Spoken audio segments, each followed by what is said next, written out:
هاي، أنا ربا من صفحة كوك فور ماي فاميلي، واليوم رح أعمل وياكم أطيب منقوشة باستخدام القلاية الهوائية. وهلأ خلينا نبلش. رح أعمل كمية صغيرة لأنه هالمنقوشة سريعة. بوعاء رح أحط طحين وضيف عليه الخميرة والسكر والملح وزيت الزيتون ومي دافية واخلطهم مع بعض. بعدين ببلش عجن بإيدي، يمكن تحتاج مي زيادة على حسب الطحين. ولما تتكون عندي العجينة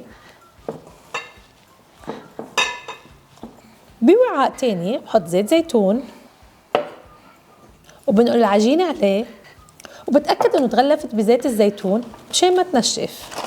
بغطيها وبخليها ترتاح لمدة نص ساعة، ولما يخلص الوقت بتكون العجينة ارتاحت عندي. برجع بعجنها شوي وبقسمها لقطعتين، بكورن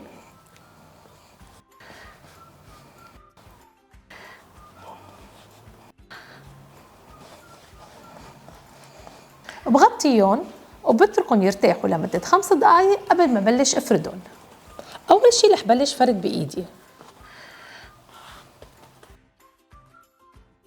بعدين رح استخدم الشوبك وافرد العجينة بواسطة شوكة. هعمل فخاويط مشان ما تنفخ معي. رح حمل القلاية الهوائية على اعلى درجة حرارة على نظام الخبز قبل ما ادخن العجينة عليها، ولما تحمى بدخل العجينة وبتركها تنخبز لمدة 5 دقايق.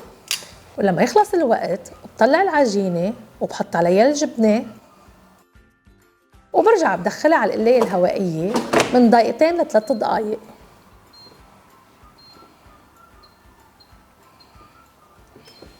وبعمل نفس الشي بمنقوشة الزعتر. ولما يخلص الوقت بطلعها، ومثل ما نكون شايفين طلع عنا أطيب منقوشة طيبة سريعة كتير بتناسب الطلاب أو أي حدا عايش لحاله واستحلى المنقوشة. جربوها وألف صحة وهنا.